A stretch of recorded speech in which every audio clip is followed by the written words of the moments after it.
हम पुस्तक पुनर्आगमन पुनर्जन्म का विज्ञान से हमारा 3rd चैप्टर आज स्टार्ट करने जा रहे हैं। आत्म अनुसंधान। देखिए क्या है। यद्यपि भौतिक शरीर के यांत्रिक क्रियाकलाप की जानकारी में आधुनिक विज्ञान आगे बढ़ गया है, तथापि उसका ध्यान उस चिन्मय स्फुलिंग के विश्लेषण की ओर तनिक भी नहीं गया जो शरीर को अनुप्राणित करता है। ये सेम बात प्रभुपाद जी श्रीमद् भागवतम के इंट्रोडक्शन में भी कहते हैं कि आप देखेंगे भौतिकता रूप से जो लोग हैं वो प्रगति कर रहे हैं। Is it not develop they are developing.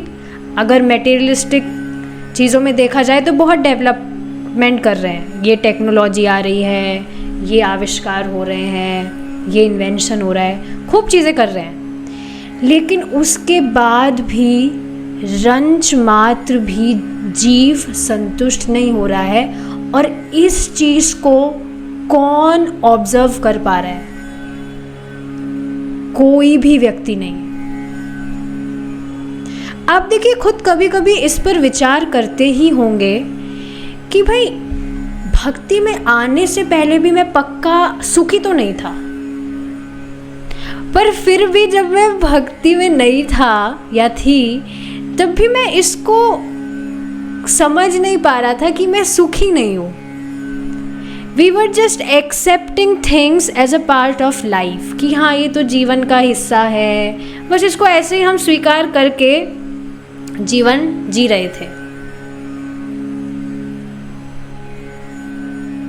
सच में ये चीज़ अब ही हमको मालूम होती है, क्योंकि अब भक्ति करते करते जैसे चेतना का स्तर बढ़ रहा है तब पहले पिछली बातें भी कुछ याद आती है तो फिर दिमाग में आता है अरे सच में कितना ही परेशान थे। और अब हम दूसरों को भी उस परिस्थिति में देखते हैं जिस परिस्थिति में हम पहले थे भक्ति में आने से पहले, तो बहुत उनके लिए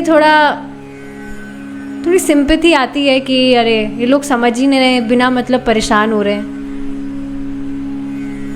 तो सेम चीज़ यही बात यहाँ बताई जा रही है कि भौतिकता रूप से जो व्यक्ति है वो बहुत प्रगति कर रहा है, सच में बहुत प्रगति कर रहा है। कल भी When I was coming back to home, तो मैं देख रही थी एक माता जी अपने बच्चे को लेकर उसको मंथ के जो नेम्स होते हैं, बोलो बेटा जनवरी फरवरी, ऐसे ऐसे उसको रटवा रही थी वॉक करते करते चलते चलते।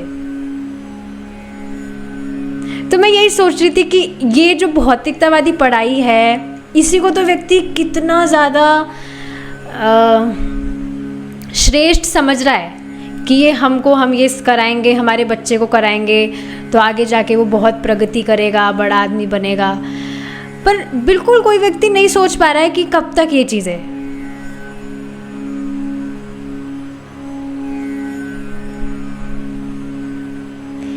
तो हाँ, भागवतम के इंट्रोडक्शन में प्रभुपाद जी बात बताते हैं कि भौतिकता रूप से व्यक्ति प्रगति कर रहा है, लेकिन फिर भी लोग लड़ते हुए दिखाई देते हैं। क्यों? क्योंकि वे संतुष्ट नहीं हैं, शांति नहीं है। अगर शांत होते तो क्या लड़ते किसी से?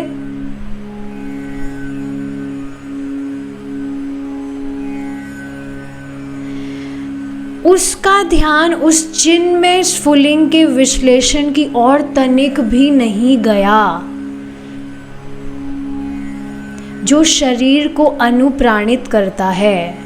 जिस आत्मा से ये शरीर चलायमान है, चल रहा है, उसको बेचारे को, उस आत्मा को भोजन कुछ दिया जाए उसको, इसके विषय में कोई व्यक्ति नहीं सोच रहा। बस इस शरीर को कंफर्ट्स दिए जाने चाहिए। बिल्कुल इस बात को बार बार ही ये बोलते हैं और बार बार ही आप सुनिए भी, ताकि दिमाग में बैठ जाए कि मैं एक आध्यात्मिक जीवात्मा हूँ, भगवान का अंश हूँ, और मैं आध्यात्मिक हूँ तो कोई भी भौतिक वस्तु मुझे संतुष्ट नहीं कर सकती है, क्योंकि वह मेरे स्वरूप के बिल्कुल विपरीत है। मैं यानी कि आत्मा, मैं आध्यात्मिक हूँ तो मुझसे बिल्कुल विपरीत जो भौतिक वस्तु है उसका बिल्कुल विपरीत अस्तित्व है, तो वो मुझे कभी भी संतुष्ट कर ही नहीं सकती है। ये बात आप याद रखेंगे तो कोई भी भौतिक प्रयास करेंगे ही नहीं।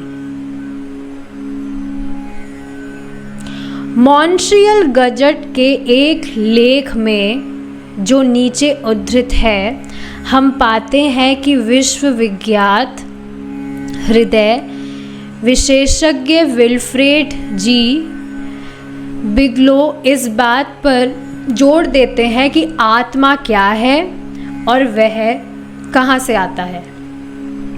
इन प्रश्नों का विधिवत शोध किया जाए। इसी उद्धरण के आगे डॉक्टर बिगलो के तर्क के प्रत्युत्तर में लिखा गया श्रीला प्रभुपाद का पत्र उद्धृत किया गया है।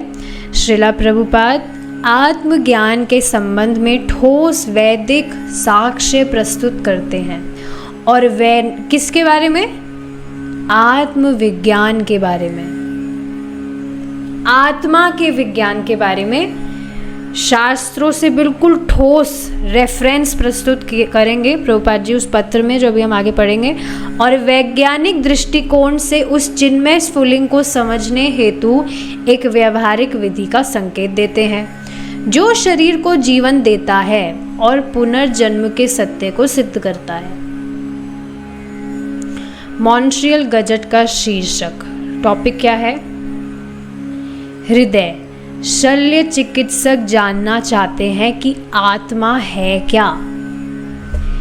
विंडसर, कनाडा के एक विश्वविख्यात हृदय शल्य चिकित्सक कहते हैं कि वे शरीर में आत्मा के अस्तित्व में विश्वास रखते हैं, कि भाई शरीर के अंदर आत्मा है, मैं इसमें विश्वास रखता हूँ, जो मृत्यु के समय प्रस्थान कर जाता है, दूसरे स्थान पर चला जाता है, दूसरे शरीर में। और कहते हैं कि धर्मशास्त्रियों को इसके विषय में अधिक जानकारी के लिए प्रयत्न करना चाहिए। जिनकी धर्म अनुष्ठान करने में, शास्त्र पढ़ने में रुचि है, उनको ज़्यादा इन चीज़ों के विषय में पढ़कर ज्ञान लेना चाहिए। टोरंटो जनरल अस्पताल में हृदय शल्य चिकित्सा यूनिट के प्रमुख डॉक्टर विल्फ्रेड जी बिगलो ने कहा कि, मतलब एक व्यक्ति का इतना लंबा नाम है, उनकी वो डेजिग्नेशन बताई जा रही है, डॉक्टर है। उन्होंने क्या कहा? एक ऐसे व्यक्ति की हैसियत से जो आत्मा के अस्तित्व में विश्वास करता है, उनका विचार है कि समय आ गया है कि इसके रहस्य को अनावृत किया जाए और पता लगाया जाए कि वह है क्या। बिगलो उस पैनल के सदस्य थे जो मृत्यु के सही क्षण को परिभाषित करने के प्रयासों से संबंधित Essex count medico legal society के समक्ष विचार विमर्श के लिए उपस्थित हुआ था। मतलब जब भी कोई व्यक्ति शरीर छोड़ने वाला होता था तो ये बिल्कुल टाइम बता देते कि इस समय पर बस इनके चले जाएंगे शरीर छोड़ के।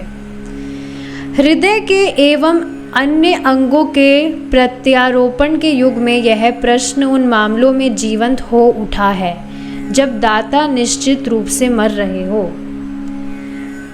कनाडा की मेडिकल एसोसिएशन ने मृत्यु की व्यापक रूप से स्वीकृत परिभाषा प्रस्तुत की है कि मृत्यु वह क्षण है जब रोगी मूर्छा की अवस्था में होता है और वह किसी प्रकार की उत्तेजना पर प्रतिक्रिया नहीं करता और मशीन पर रिकॉर्ड की गई उसके मस्तिष्क की विद्युत तरंगें समतल होती है।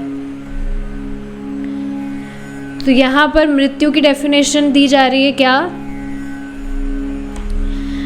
कि जो व्यक्ति है वो बेहोशी की स्थिति में होता है जिसमें अगर उस पर कुछ करंट लगाया जाए, उसको शॉक दिया जाए तो कुछ भी प्रतिक्रिया नहीं करेगा।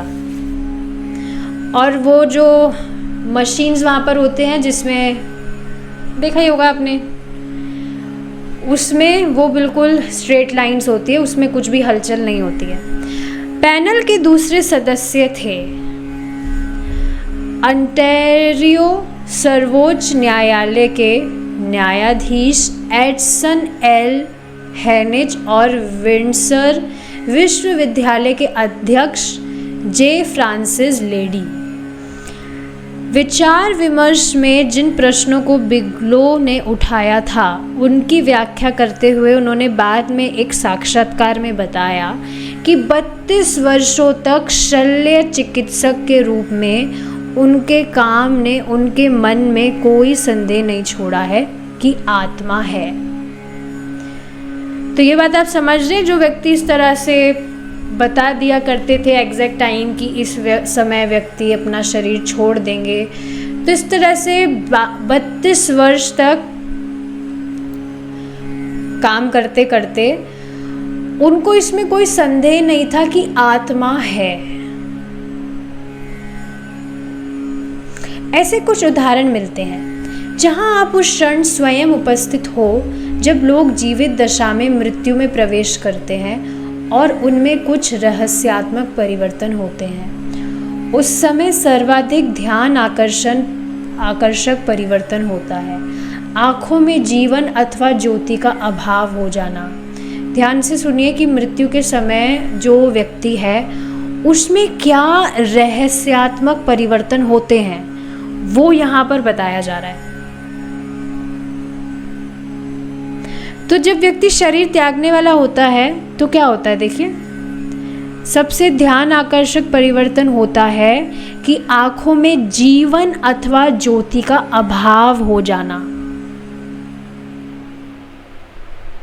वे अपारदर्शी और पूर्णतः निर्जीव हो जाती है। हम जो देखते हैं उसको शब्दों में लिखना कठिन है, ये तो है ही। कुछ भी आप एक्सपीरियंस करते हैं उसको शब्दों में लिखना तो कठिन होता ही है, और उसको पढ़ के भी हम कितना उसको समझ तो लेंगे, पर एक जो सामने देखा हुआ होता है उसको शब्दों में नहीं समझा जा सकता है। वास्तव में मैं नहीं समझता कि इसको अच्छी तरह शब्दों में लिखना संभव भी है, यानी कि नहीं है। डीप फ्रीज शल्य तकनीक का क्षेत्र, जिसे हाइपोथर्मिया के नाम से जाना जाता है, उसमें अग्रणी कार्य करने के कारण और हार्ट वाल्व सर्जरी के कारण बिगलो विश्वविख्यात हो गए। उन्होंने कहा कि आत्मा का अनुसंधान धर्म विज्ञान एवं अन्य संबंधित प्रवर्गों द्वारा विश्वविद्यालय में किया जाना चाहिए। इस विचार विमर्श में लेडी ने कहा कि यदि आत्मा है, आप उसे देख तो नहीं सकते, आप उसे ढूंढ भी नहीं सकते। यदि कोई जीवन शक्ति अथवा जीवन तत्व है तो वह क्या है? भाई आत्मा है तो उसको हम देख ही नहीं पा रहे, तो हम उसको समझे कैसे?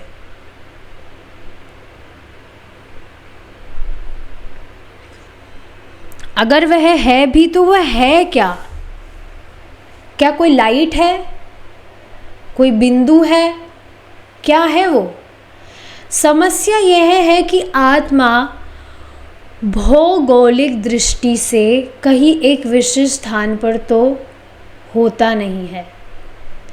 वह शरीर में हर जगह है और फिर भी शरीर में कहीं नहीं। इस बात को समझ रहे हैं भाई? भौतिक दृष्टि से अगर हम पता लगाना चाहें कि आत्मा इस शरीर में कहाँ स्थित है, तो हम कैसे कह सकते हैं कि भाई एग्जैक्ट इसी जगह पर आत्मा है इस शरीर के अंदर?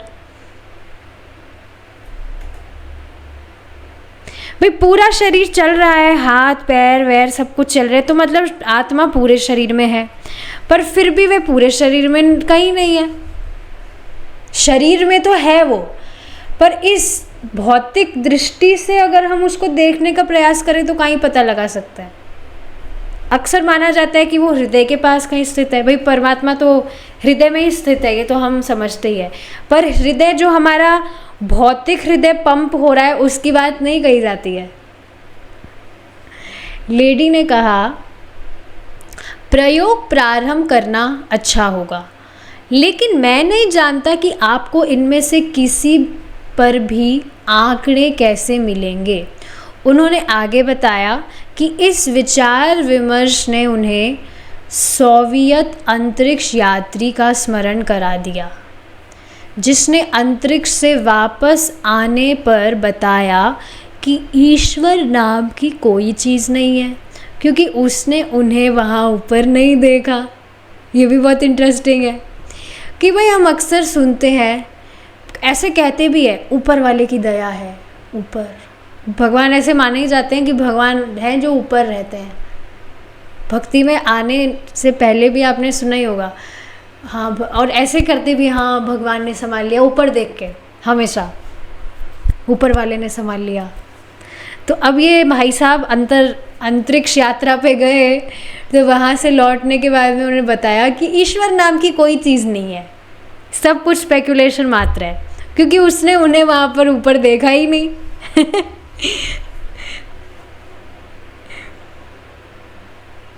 देखिए, शास्त्र दृष्टि अगर व्यक्ति के पास ना हो तो कितना बड़ा हंसी का पात्र बन के वो रह जाएगा। अब सोचिए कि अंतरिक्ष साहब अगर आपके पास में आए तो आप उस पर कितना ज़ोर से हंसेंगे, इज इट नॉट?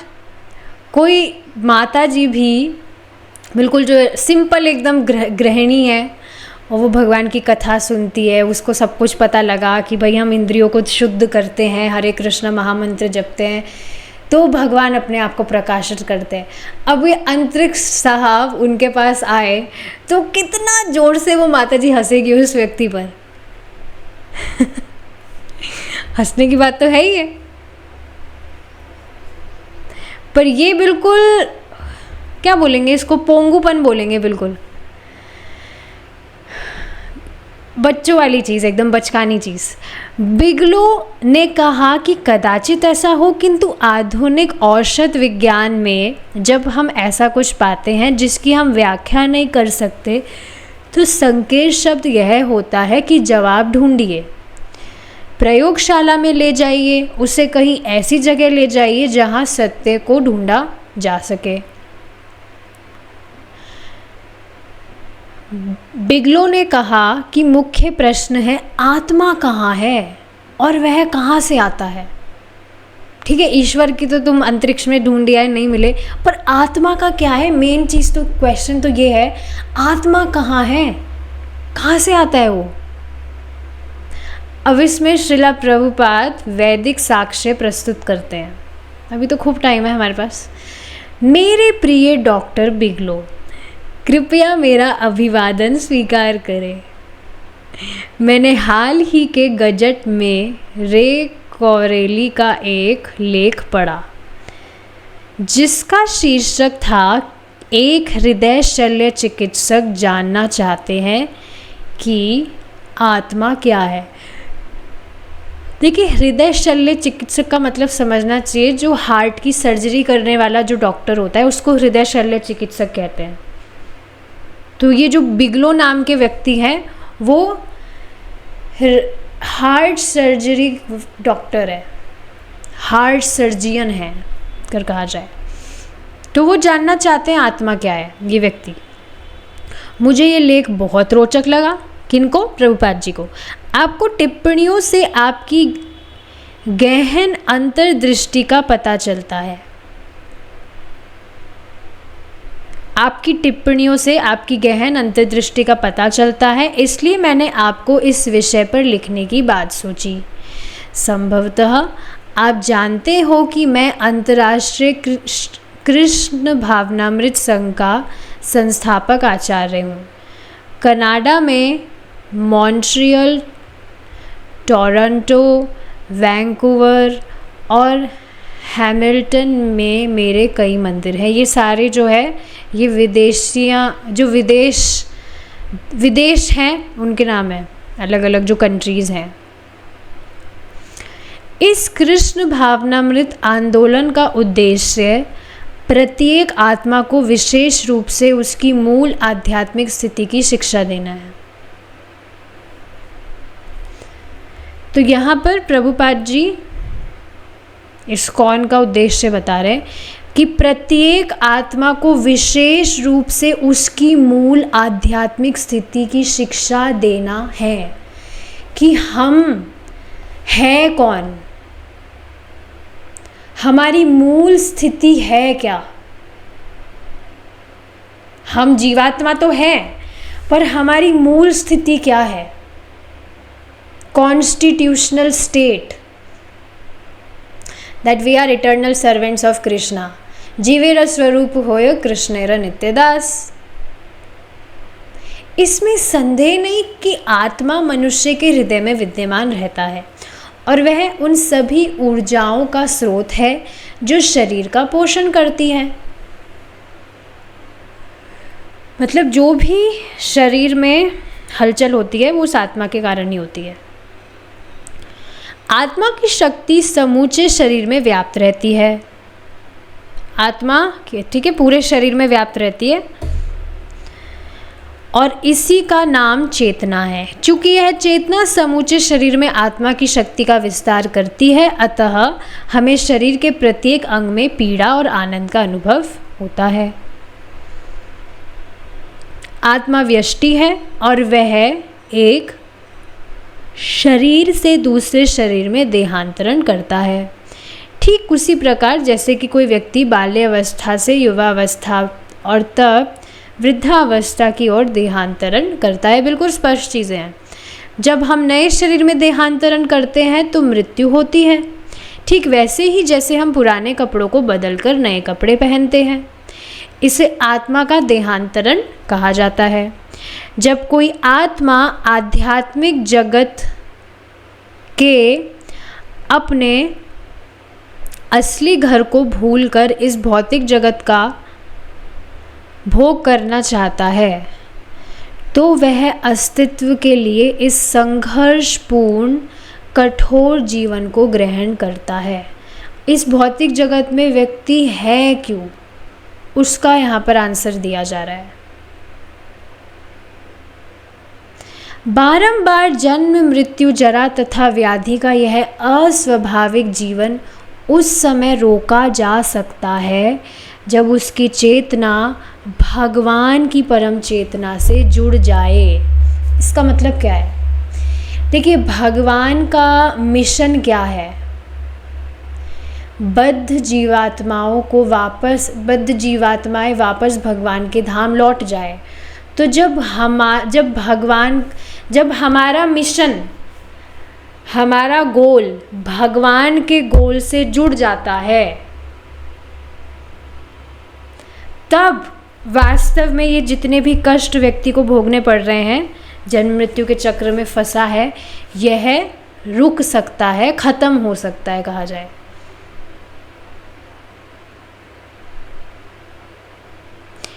भगवान का सिर्फ ये एकमात्र गोल है कि भौतिक जगत में जो भी बद्ध जीवात्माएं भगवान के अंश फंसे हैं, वो कैसे भगवान के पास में लौटे।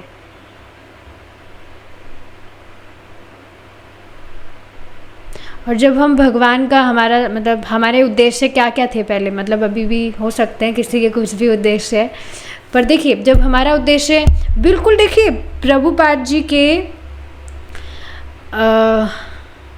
शिक्षाओं के द्वारा बिल्कुल स्पष्ट हम किस पर वर्क कर रहे हैं। भगवान कृष्ण की प्राप्ति, प्रेम की प्राप्ति का, ये प्रेम होगा तभी प्राप्ति होगी, नहीं तो बिना प्रेम के भगवान के पास जाकर करेंगे भी क्या? Is it not? और भगवान भी तो यही तो चाहते हैं कि जो ये बद्ध जीव है बेचारे यहाँ पर इतना कष्ट भोग रहे हैं, मेरे पास लौट आए। Does that make sense? तो जब हमारा मिशन भगवान से एकाकार हो जाता है, तब ये सफरिंग्स ख़त्म हो सकती है। यही कृष्ण भावनामृत आंदोलन का आधारभूत सिद्धांत है, that we go back to godhead. जहाँ तक हृदय प्रत्यारोपण का संबंध है, उस समय तक सफलता का प्रश्न नहीं उठता जब तक ग्रहण करने वाले व्यक्ति का आत्मा प्रत्यारोपित हृदय में प्रवेश नहीं कर पाता। अतएव आत्मा की सत्ता स्वीकार की जानी चाहिए। देखिए फिर से इसको देखिए, जहाँ तक हृदय प्रत्यारोपण का संबंध है, उस समय तक सफलता का प्रश्न नहीं उठता जब तक ग्रहण करने वाले व्यक्ति का आत्मा प्रत्यारोपित हृदय में प्रवेश नहीं कर जाता। मतलब वही बात है, शरीर कहिए या हृदय कहिए, एक ही बात है। अतएव आत्मा की सत्ता स्वीकार की जानी चाहिए। तो जब तक व्यक्ति मतलब आत्मा, जीवात्मा शरीर में नहीं होगा तब तक वह कुछ हलचल ही नहीं करेगा शरीर। तो यही चीज़ बताई जा रही है, तब तक पॉसिबल नहीं है ये चीज़ जब तक जो जीवात्मा है वो हृदय में प्रत्यारोपित नहीं होता, यानी कि दूसरे शरीर में उसका देहांतरण नहीं होता। तो आत्मा की सत्ता स्वीकार की जानी चाहिए। मैथुन में यदि आत्मा नहीं है तो गर्भाधान नहीं हो सकता और ना ही गर्भधारण। बिल्कुल देखिए, स्पष्ट समझिए, ये एक एग्जाम्पल तो प्रभुपाद जी दे ही रहे हैं। इसके अलावा आप देखिए, अगर कोई भी मरा हुआ व्यक्ति है, मतलब उसमें आत्मा है ही नहीं, किसी भी देह में आत्मा छोड़कर चला गया, देह छोड़ दिया जीव ने, तो वो जीव कुछ भी नहीं कर सकता है। सॉरी, वो जो शरीर है, मृत शरीर, वो कुछ भी नहीं कर सकता है अपने आप में।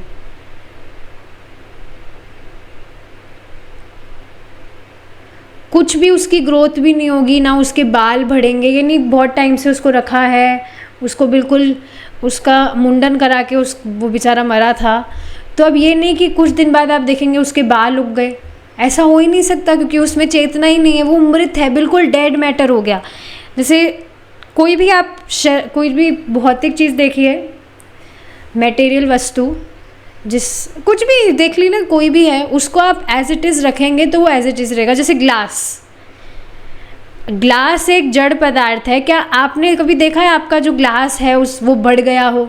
आप जब छोटे थे, आप किसी छोटे ग्लास में हो सकता था पानी पीते हो, अब आप बड़े हो गए तब भी उस ग्लास का साइज़ वही है कि आपके साथ वो भी बढ़ गया, क्योंकि वो जड़ वस्तु है।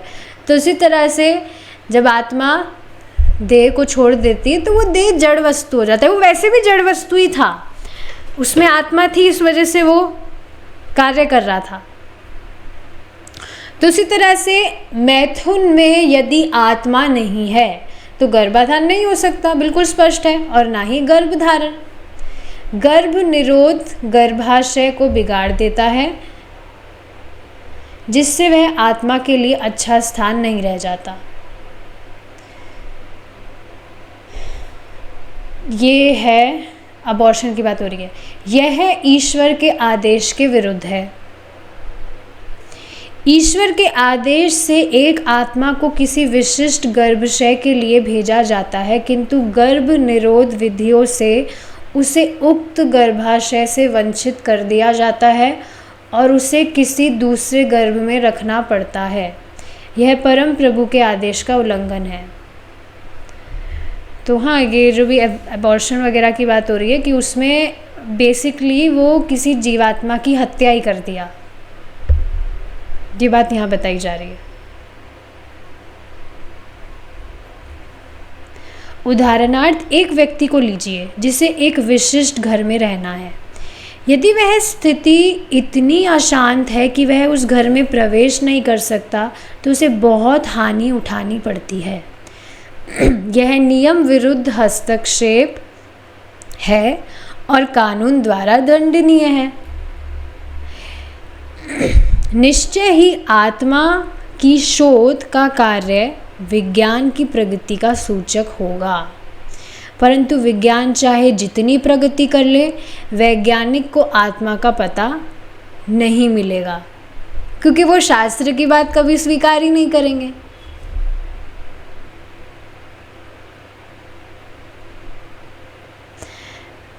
आप खुद इसको एक बार सोचिए, अगर आप कभी शास्त्र की बात पर विश्वास नहीं करते, श्रद्धा रखकर अभी आप शास्त्र फॉलो नहीं कर रहे होते, तो किसी भी बाप की दम नहीं है जो ये प्रूफ कर सके that Krishna is supreme personality of godhead, because no one can self realize this.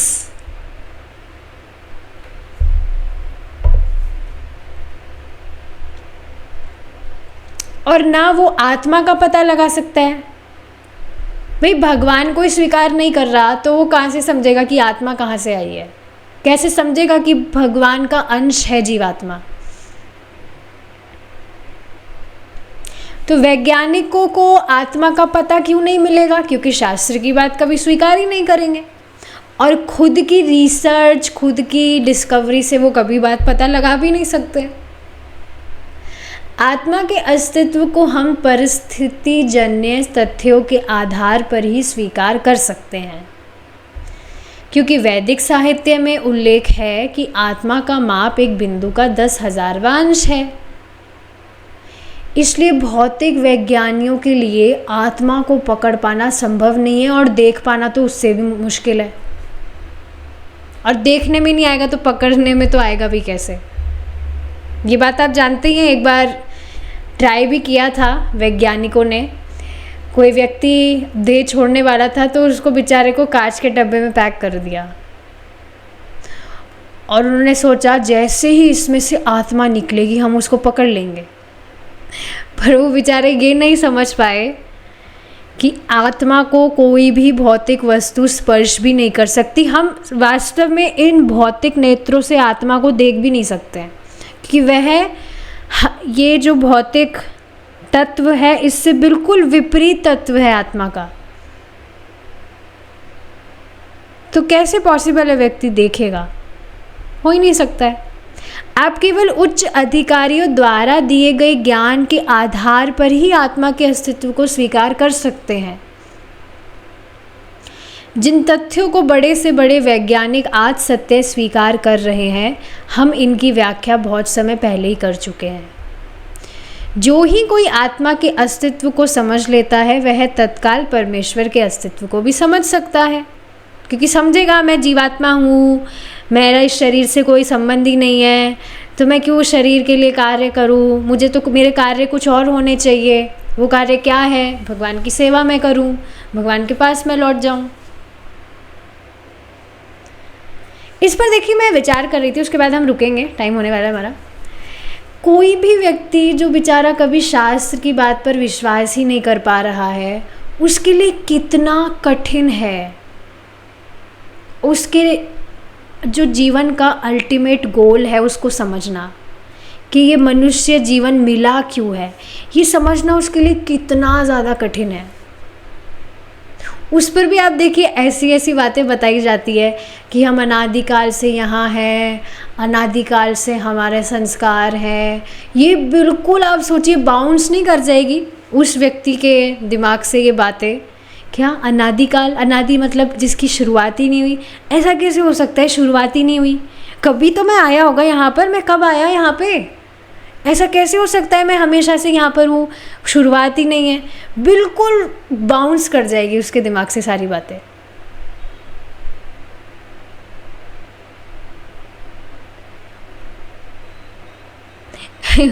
ये है विचारनीय बात, पर हम हमारी भौतिक बुद्धि से इन चीज़ों को नहीं समझ सकते हैं।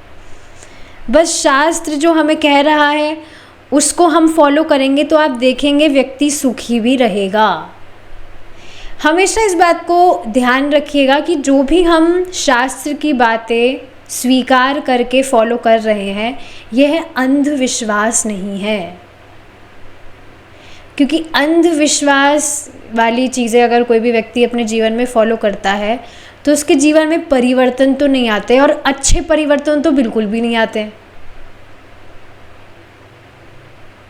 तो आपका जीवन किस तरह से परिवर्तित हुआ है, हो रहा है भक्ति करने से, शास्त्र के अनुसार चलने से, उस पर आप ध्यान दीजिए। लेकिन अगर आप फिलॉसफीज़ में अगर उलझेंगे तो अपनी समझ से तो हम वैसे भी सॉल्व नहीं कर पाएंगे।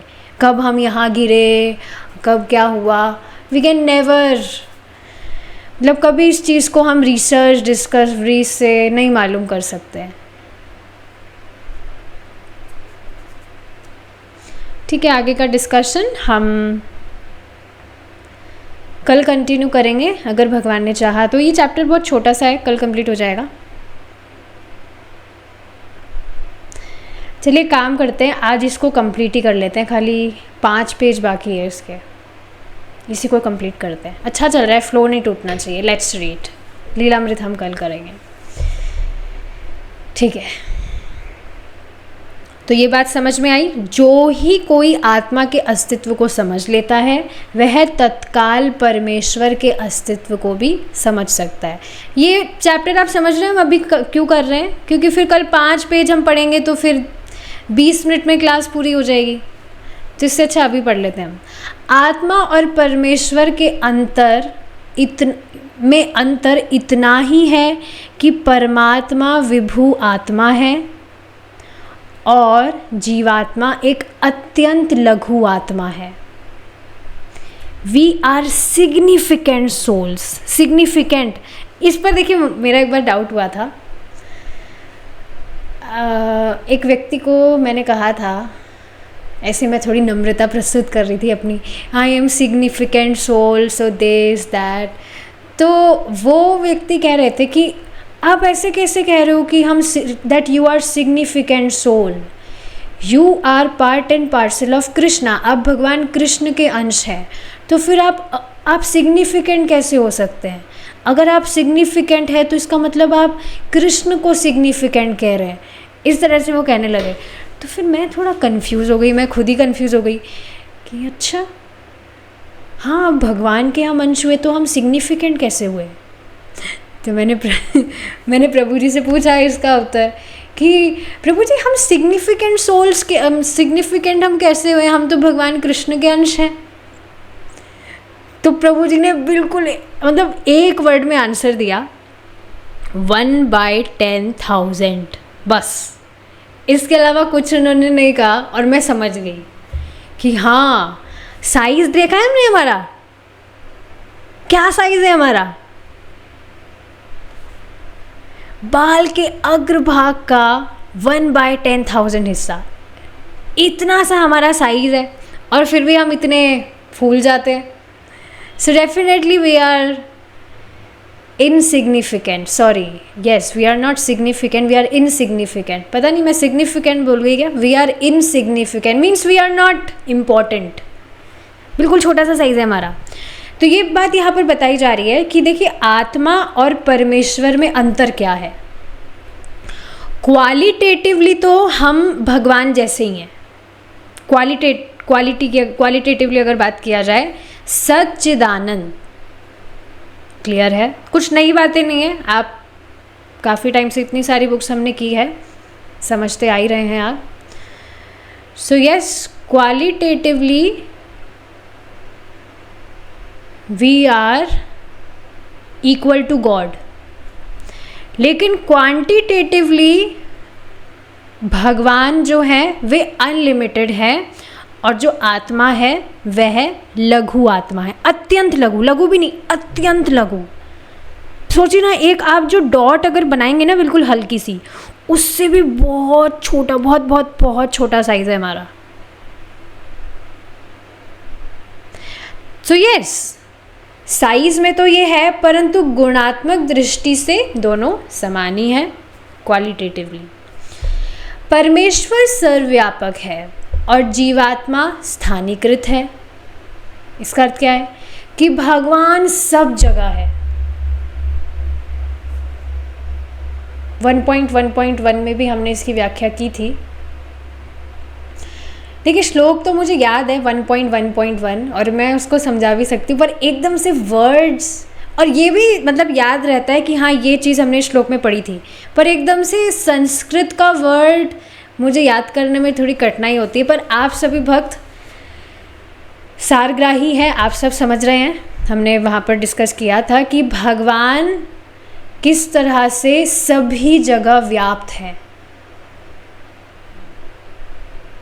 सो यस, परमेश्वर सर्वव्यापक है, सब जगह व्याप्त है, सब जगह। भगवान यहाँ पर भी है और भगवान हरे कृष्ण दासी माता जी के घर पर भी है, किरण पाटिल प्रभु जी के घर में भी है और बाकी भक्तों के घर में भी है। सबका नाम लूँगी तो बहुत टाइम हो जाएगा, पर हाँ आप समझ रहे हैं, सब जगह है भगवान।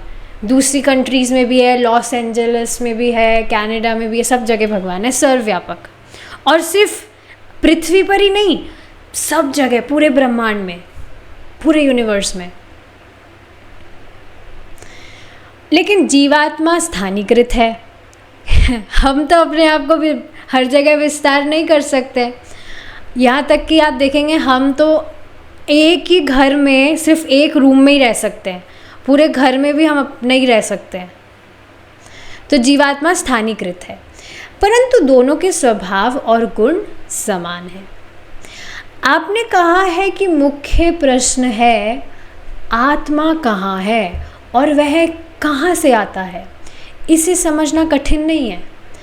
हमने पहले ही विवेचना कर लिया कि आत्मा जीव के हृदय में कैसे वास करता है और मृत्यु के पश्चात किस प्रकार वह दूसरे शरीर में आश्रय लेता है। मूलतः आत्मा परमेश्वर से आता है। परमेश्वर से आता है यानी कि परमेश्वर का अभिन्न अंश है। अभिन्न अंश मतलब जिसको भगवान से अलग नहीं किया जा सकता, भगवान का अंश है वो। जैसे एक चिंगारी जो आग से निकलती है, आग से दूर गिरने पर बुझती सी मालूम होती है, वैसे ही आत्मा का स्फुलिंग प्रारंभ में आध्यात्मिक जगत से भौतिक जगत में आता है। भौतिक जगत में आत्मा 3 विभिन्न स्थितियों में गिर जाता है जिन्हें प्रकृति के गुण कहा जाता है, सत्व, रजस, तमस। अब देखिए यहाँ ये बात कही जा रही है, इस पर हमने काफ़ी बार डिस्कशन कर लिया है कि आध्यात्मिक जगत से भौतिक जगत में आता है, कब आया, ये क्वेश्चन नहीं करना है। अनादिकाल से यही है, ये बात समझने वाली है। और देखिए बहुत ही इंटरेस्टिंग चीज़ अब बता देनी चाहिए यहाँ पर, जो आप सभी को पता भी है जो शाम की क्लास लेते हैं, कि एक एक्सेप्शन केस काफ़ी बार कहा जाता है कि जय और विजय आध्यात्मिक जगत से भौतिक जगत में गिर गए, पर ऐसा वास्तविक नहीं है। This is not true. और ये 3rd कैंटो के 16th चैप्टर के 29th श्लोक में बताया गया था कि जो जय विजय है उसका उनका जो विस्तार रूप है, अंश रूप, वह भौतिक जगत में आया है। जय विजय स्वयं भौतिक जगत में नहीं गिरे हैं। खुद बताइए, भगवान बार बार में कह रहे हैं जो एक बार मेरी प्राप्ति कर लेता है, मेरे पास में आ जाता है, वह कभी भौतिक जगत में नहीं गिरता है, वापस भौतिक जगत नहीं आ सकता है, नहीं आता है, नहीं आता है, नहीं आता है। बहुत बार भगवान बोल चुके हैं, बोलते ही आ रहे हैं। तो फिर कैसे भगवान की बात ही कट सकती है? It is not possible. तो जो एक्सेप्शन केस भी हम सुनते आए थे जय विजय का, वो वास्तव में एक्सेप्शन केस है ही नहीं। भगवान को बस इस रस का आस्वादन करना था, थोड़ा फाइटिंग, बॉक्सिंग भगवान को करनी थी, मतलब ये रस भगवान को आस्वादन करना था।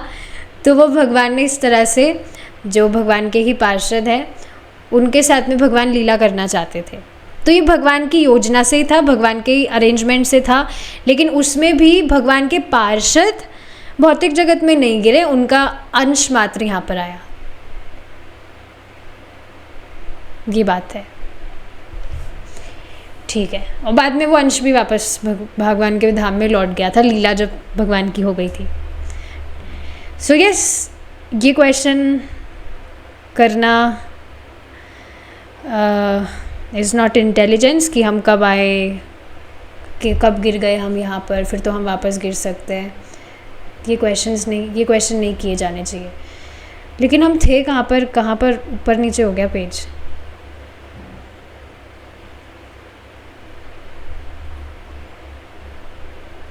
ठीक है, यही है। भौतिक जगत में आत्मा 3 विभिन्न स्थितियों में गिर जाता है जिन्हें प्रकृति के गुण कहा जाते हैं, सत्व, रजस और तमस। इन गुणों के प्रभावित व्यक्ति होता है। जब आग की चिंगारी सूखी घास पर पड़ती है तो वह अपनी आग्नेय अभिव्यक्ति जारी रखती है। जब वह चिंगारी जमीन पर गिरती है तो वह अपनी आग्नेय अभिव्यक्ति उस समय तक प्रकट नहीं करती जब तक कि कुछ ज्वलनशील वस्तुएं मौजूद ना हो, और जब चिंगारी पानी पर गिरती है तो वह बुझ जाती है। इस प्रकार हम देखते हैं आत्मा 3 प्रकार की स्थितियों को प्राप्त करता है। इनमें से एक स्थिति के अंतर्गत जीवात्मा अपने आध्यात्मिक स्वरूप को पूर्णतः भूला हुआ होता है, दूसरी में लगभग भूला हुआ होता है किंतु फिर भी इसमें अपने आध्यात्मिक स्वरूप का सहज भाव रहता है, और तीसरी में अपनी आध्यात्मिक पूर्णता की गहन खोज करता रहता है। तो ये 3 जो गुण हैं उसको कैटेगराइज किया है प्रभुपाद जी ने। आत्मा की चिन्मय स्फुलिंग द्वारा आध्यात्मिक पूर्णता प्राप्त करने के लिए एक प्रामाणिक विधि है।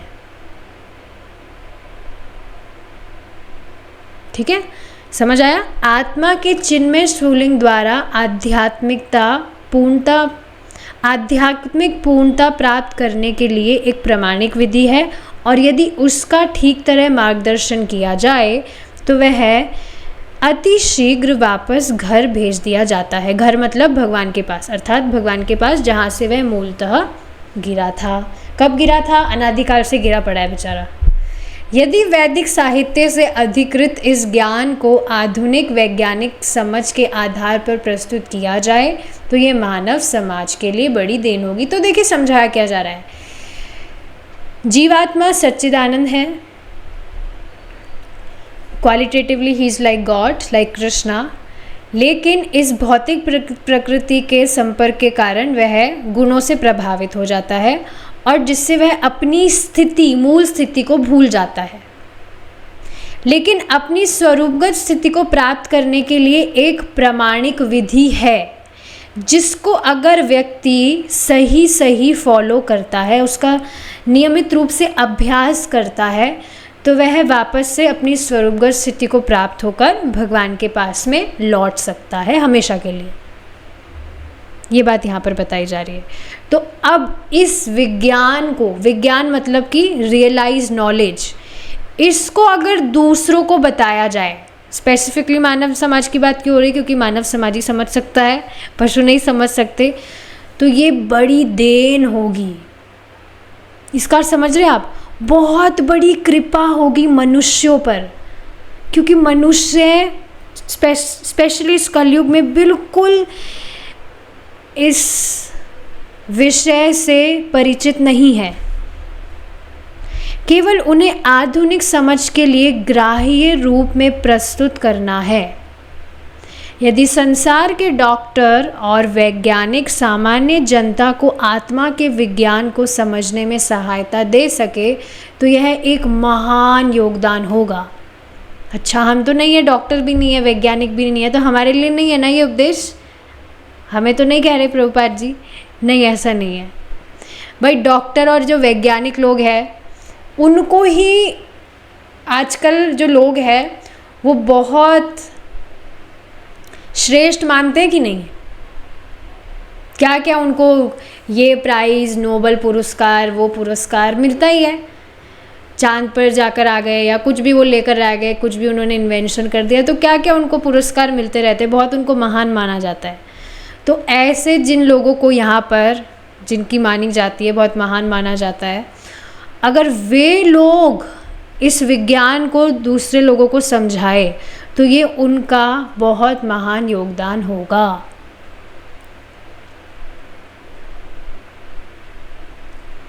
ये बात है। तो ये प्रभुपाद जी के द्वारा पत्र में उनको समझाया गया था। देखिए हो गया ना ये चैप्टर कंप्लीट हमारा, सिर्फ और सिर्फ 15 मिनट्स में हमने कर दिया बाकी का जो बाकी था। तो ठीक है, हमारा ये जो चैप्टर है यहाँ पर कंप्लीट होता है। आई होप आपको इंटरेस्टिंग लगा होगा, हमने काफ़ी सारी चीज़ें आज समझी। और अब हम हमारा जो नेक्स्ट डिस्कशन है वो हम कल कंटिन्यू करेंगे अगर भगवान ने चाहा तो। Thank you so much for joining and giving your time your association. Hare Krishna, जय श्रीला प्रभुपाद।